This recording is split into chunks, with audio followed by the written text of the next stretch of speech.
So imagine this sequence of events, right? It's a Monday morning, and there's a sudden, unexpected maritime conflict in the Strait of Hormuz, thousands of miles away. Right. A massive headline event. Exactly.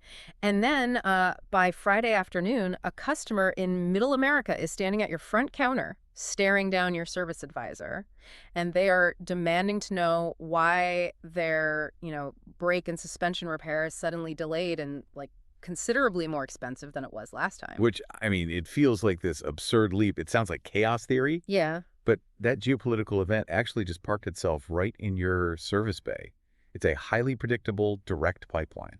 And we tend to view those things like global economic news and local Main Street business as two totally separate universes. Right, but the independent auto repair industry, those universes are colliding faster and honestly more violently than ever before. And that macro to micro pipeline is exactly what we're tracing for you today in this deep dive. Hmm.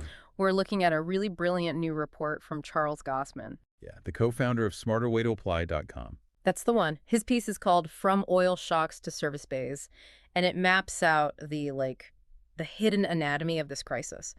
So if you are running an independent repair operation, managing a service counter, or just, trying to keep your technicians flagged, the pressure is mounting. Oh, absolutely. Everyone feels it. So our mission today is to unpack how global macroeconomic volatility fundamentally reshapes your daily workflow and, more importantly, what you can actually do to re-engineer your operations to protect your business. Because, I mean, let's be real. You can't control the global supply chain. Right. And you definitely can't lower the inflation rate for your customers. But understanding the specific mechanics of how a headline turns into a localized headache at your front counter, that is the difference between just treading water and actually staying financially healthy. So to trace that pipeline, Gossman's report insists we have to look backward through the supply chain. And I found his first major point really fascinating because it kind of challenges our baseline assumptions. Yeah, the focus on fuel. Exactly. When the news covers oil shocks, everyone, including your customers, they immediately look at the price of regular unleaded gasoline. Because that's what they put in their daily driver. Right. But Gosman points out that for you, the shop owner, regular unleaded is just a distraction. You need to be hyper-focused on the price of diesel.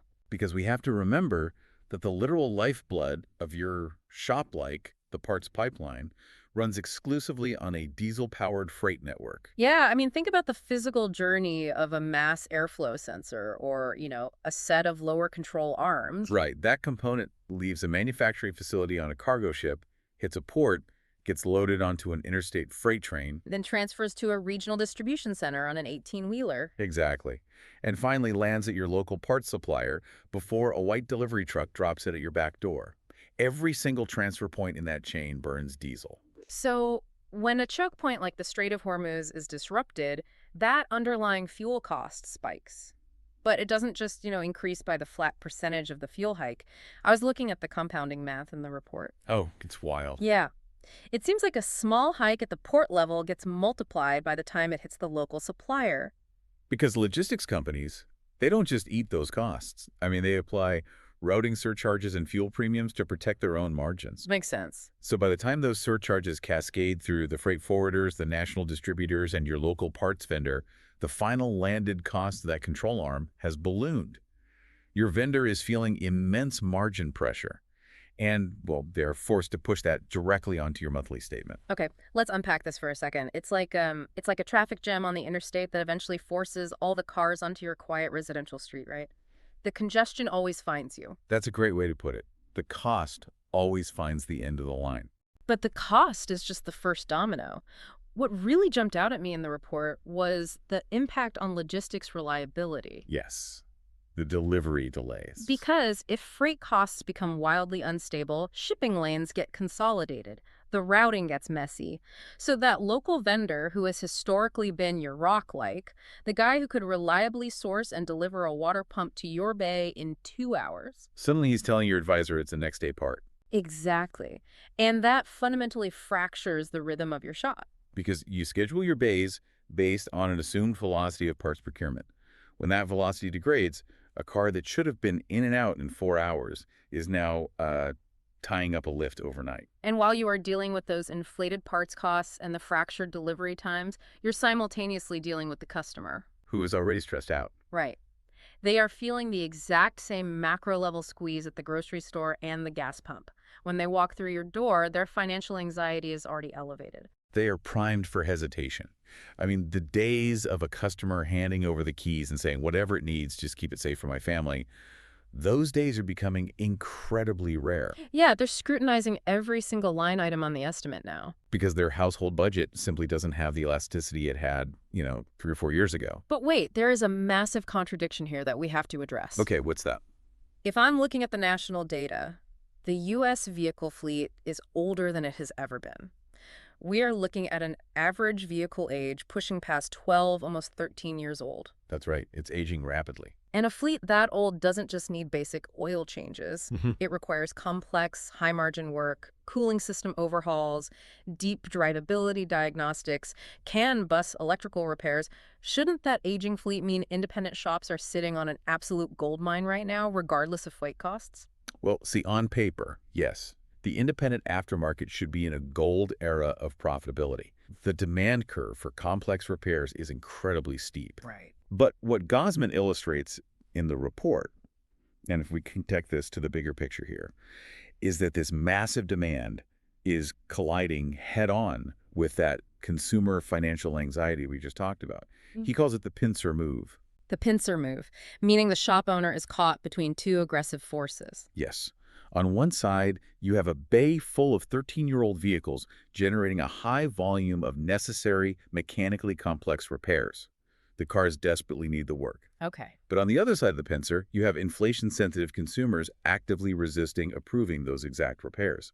Because the macroeconomic volatility driving up your parts costs is also crushing their disposable income. So the opportunity is technically sitting right there on the lift, but the friction required to convert that opportunity into invoice dollars is higher than it's ever been. Exactly. A failing water pump on a 2011 sedan doesn't magically repair itself just because the owner is stressed about their grocery bill. Yeah, I wish it did. Right. But the psychological dynamic at the front counter changes entirely. You stop getting clean preventative maintenance approvals, and you start fielding endless, desperate requests to just get me by for another month. It's like going to the dentist. You ignore the slight toothache to save a few bucks today, but 6 months later, you're paying for a massive root canal. That's exactly it. Consumers are delaying the routine scheduled maintenance until the vehicle physically cannot move, at which point it is towed into your lot as a wildly expensive, catastrophic break-fix emergency. And that behavioral shift creates a hidden killer for the shop, right? The dead bay time. Let's really drill into dead bay time, because in a flat rate environment, this seems like the ultimate vulnerability. Oh, it is. Think of your service bay like a prime table at a high-end restaurant on a Friday night. Okay. Your technician is the waiter, and their income depends entirely on turning that table. If a diner sits at that table for 3 hours, staring at the menu, agonizing over the prices, but refusing to actually order food. The restaurant is bleeding potential revenue, and the waiter is making 0 tips. Exactly. It's paralyzing. The technician might be an absolute rock star. They pull the car in, execute a flawless diagnostic in 45 minutes, identify the failure perfectly, and then the process just hits a wall. The car just sits there, taking up space. Paralyzed on the lift, Yeah. occupying your most valuable real estate. Meanwhile, the customer's at home staring at the digital estimate, trying to calculate if they can put it on a credit card or if they need to pull from savings. And in a flat rate pay structure, your technician is now just standing around, burning clock, unable to move on to the next money-making job. Which destroys throughput. And more dangerously, it tanks technician morale. You have highly skilled professionals who want to turn wrenches and flag hours, and instead they're forced to stand idle while a macroeconomic crisis plays out in a customer's living room. Man, so given that a shop owner can't magically lower global inflation, and they can't force a stressed out customer to instantly approve a $3,000 repair ticket, what do they actually do? How do they operate in this environment? Well, since you can't fix global inflation, you have to ruthlessly shift your focus entirely to the variables you control. Which would be how they present the work. Precisely. You cannot dictate the customer's budget, but you have absolute control over the architecture of your estimates. And this is where Gosman's report transitions into specific strategies for managing price-sensitive customers. Okay, but I want to challenge this a bit because if I'm running a shop and I see my approval rates dropping because customers are broke, my immediate instinct is to just discount the labor rate or, slash my margins on parts just to win the job and get the car off the lift. Which is a complete race to the bottom. Yeah. Oh, absolutely. Competing on price in an inflationary environment is a guaranteed way to bankrupt your shop. You don't change the price of the labor, you change the structure of the choices you give the customer. The days of handing a customer a monolithic, take it or leave it estimate are completely over. So what's the alternative? You must build estimate structures that offer clear, tiered pathways. We're talking about the best value, better, and best fit model. Yes. Your service advisors can no longer just be order takers. They have to become consultants. They need to architect estimates that give the customer a sense of control over their own financial destiny. So they aren't just saying, here's the bill. Right. And alongside those tiers, advisors have to be surgeons at separating the urgently necessary from the merely recommended. So clearly defining what affects the immediate safety and drivability of the vehicle today versus, say, a fluid flush that can safely be pushed back 30 to 60 days. Exactly. Customers under severe budget pressure are highly defensive. They don't want a lecture about the manufacturer's 100,000-mile service schedule. They want absolute clarity so they can make a financially safe decision without feeling like they're being taken advantage of. Here's where it gets really interesting, though, Right? but also a little risky. How so? If a shop starts actively pushing value tier aftermarket parts just to get the customer to say yes to the estimate, aren't they putting their own reputation on the line? That's a very valid fear. Right, because if I sell a customer a cheap aftermarket alternator and it fries their electrical system in 4 months, that customer isn't going to blame the global supply chain or their own budget constraints. They're going to blame my shop. And that is the exact tension every shop owner is wrestling with right now. Mm. But tiered estimates are not about tricking a customer into buying the cheapest possible component. Okay. It's about actively shifting the decision-making burden and the associated liability through extreme transparency. It requires a much higher level of communication from your service advisors. So they have to explain the actual mechanical trade-offs of those tiers. Precisely. A value tier component might be perfectly acceptable for a non-critical comfort item on a commuter car that rarely sees the highway. But it's an absolute disaster for a critical engine management sensor or an internal component where precision tolerances are non-negotiable. Right, you can't skimp on a timing belt tensioner. Exactly. And if your advisor cannot explain those differences in plain, honest language, you will either lose the sale today because the ticket is too high, or you will lose the customer's trust tomorrow when the cheap part fails. So if a shop is restructuring these estimates and offering these tiers, there's a natural friction point built right into the process. Trust. Always comes back to trust. Because the customer is already anxious, and now you're presenting them with multiple price options, they might naturally assume you're just trying to upsell them to the best fit option to pad your margin. How do you bridge that trust gap so they actually believe your recommendations? That flows directly into the second critical strategy Gossman highlights, which is fundamentally changing how you approach documentation technology. Okay, improving documentation efficiency to help increase customer repair approval rates. Yes, in an uncertain, high-anxiety market, trust isn't just a nice-to-have. It's your single biggest operational growth lever. Customers want proof. And building that trust requires, removing the imagination from the process. Exactly. Customers no longer accept a phone call from an advisor simply stating, hey, your rear suspension is shot, it's going to be $1,200. Right, they want to see it. They want undeniable visual proof. Right. They want a crisp, high-resolution photo showing the deep cracks in the bushing or the fluid actively leaking from the strut housing. I understand the psychology of that, but I have to push back on the operational reality. Go for it. You're asking an A-level technician who is trying to flag 50 hours a week to stop what they're doing, wipe the grease off their hands, grab a shop tablet, frame a perfect photograph of a component, and type out a detailed description. That sounds like a massive administrative bloat that is going to cause a mutiny in the back of the shop. Well, it will absolutely cause a mutiny if your documentation process is clunky. Yeah. And this is the critical distinction Gossman makes. If a technician is fumbling with slow software, dealing with Wi-Fi dropouts, or having to verbally explain a complex failure to an advisor who then has to translate that technical jargon for the customer, that is unpaid administrative work. It just feels like infuriating friction in an already stressful workday. Exactly. But If that documentation process is seamless and deeply integrated into your workflow, it transforms from an administrative burden into a highly weaponized sales tool. Okay, so how does it look when it's done right? Think about the modern customer experience. They receive a text message. They click a link.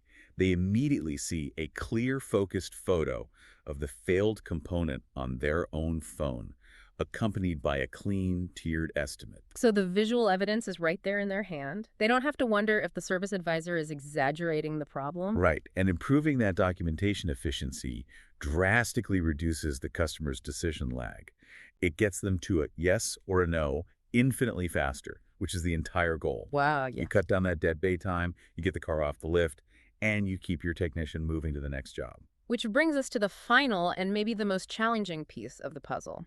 Surviving this volatility isn't just about taking better photos. It requires a mindset shift in how you actually measure the success of your shop on a daily basis. What's fascinating here is that the traditional scorecards are entirely obsolete in this environment. The old way of keeping score doesn't work. Not at all. For decades, shop owners gauged the health of their business by relying on gut feel and looking at two basic numbers at the end of the month: car count and total gross sales. Right, if the parking lot was full and the revenue looked decent, they assumed the operation was healthy. But we just spent the last 10 minutes establishing that a full-service bay might actually be a dead, unprofitable bay if the customer is hesitating. That's a scary thought. A shop can look incredibly busy, cars everywhere, phones ringing, technicians running around, and still be heavily bleeding productivity and margin. Exactly. You have to move beyond those surface-level metrics and embrace deep operational data literacy. Data is the ultimate buffer here. So what are the specific granular metrics a shop owner needs to be staring at instead of just car count?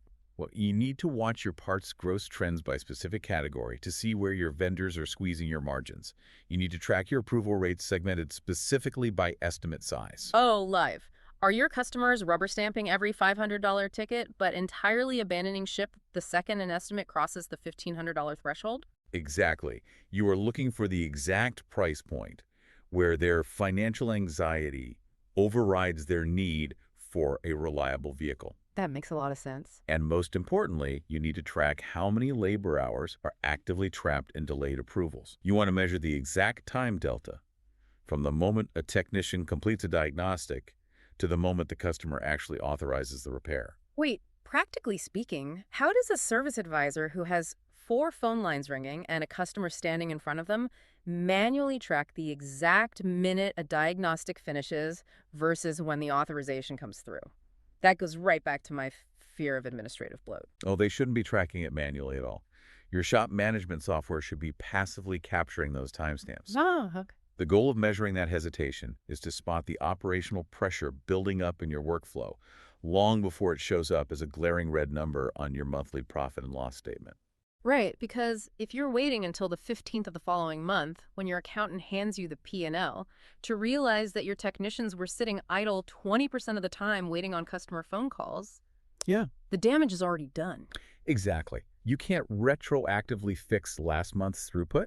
It is entirely about real-time visibility. So what does this all mean? If I synthesize everything we've pulled from Gosman's report today, from the cascading logistics costs to the pincer move of the aging fleet colliding with broke consumers to the necessity of tiered estimates and visual proof, it all points to one ultimate non-negotiable priority for a shop owner. Protecting technician momentum. Protecting technician momentum is everything. When one job pauses because a customer needs 2 hours to talk to their spouse about how to finance a repair, the next job needs to already be dispatched, diagnosed, and ready to roll into the bay. You cannot allow the technician's wrench to stop turning just because the macroeconomic climate is making the consumer nervous. Relentless technician utilization is your ultimate buffer against a volatile economy. That is the macro to micro pipeline fully realized. You protect the technician's time, you protect the shop's margin. Let's quickly recap this incredibly complex journey we've been on. We started with a global disruption that spikes diesel prices. That fuel spike compounds into heavy freight and vendor routing surcharges. Right. Those higher parts costs, combined with general inflation, heavily squeeze your local consumer. That financial anxiety turns into workflow blockages at the shop level, specifically dead bay time and deeply scrutinized partial approvals. And ultimately, That hesitation turns into a severe margin and labor utilization crisis for your business. It's a brutal domino effect. Yeah. But once you map out the connections, you can build operational firewalls to protect your base. And the independent shops that survive and actually capture the market share of this aging fleet, they won't be the ones hoping for the economy to magically fix itself. They're going to aggressively adapt. They have to. They will manage price-sensitive customers by offering transparent, tiered, best value, better, best fit estimates. They'll increase their repair approval rates by documenting their work with undeniable visual proof. And they'll meticulously track their operational data to spot those decision lag times and protect their technicians' momentum at all costs. They will use their operational data as armor against the volatility. Perfectly said. I want to remind everyone listening that the deep insights driving today's analysis came directly from the Essential Report by Charles Gossman, the co-founder of smarterwaytoapply.com. Highly recommend reading the whole thing. Yeah, if you want to dive deeper into the operational strategies we discussed today and truly understand how to implement them in your own bays, you need to check out his work. For more information, visit smarterwaytoapply.com. It really is a required roadmap for any shop owner or service advisor navigating this industry right now. It provides the exact operational clarity you need when the market feels this chaotic. And as we wrap up this deep dive, I actually want to leave you with a final thought to mull over. Okay, lay it on us. Looking ahead at the long-term trajectory of the industry, we've talked extensively today about household budget pressures forcing customers to delay routine maintenance.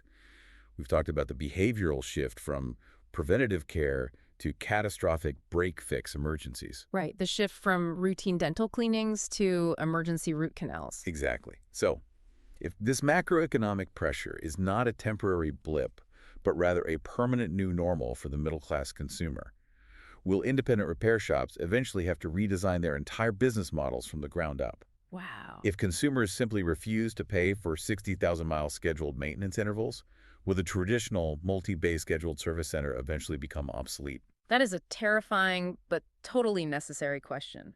Could we see the industry forced to evolve into something that operates much more like an automotive urgent care, or like a high-volume triage center, entirely built and staffed around managing catastrophic, deferred maintenance emergencies? It would completely change the types of technicians you hire, the equipment you buy, and the footprint of your real estate. And that brings us right back to that Friday afternoon at your front counter.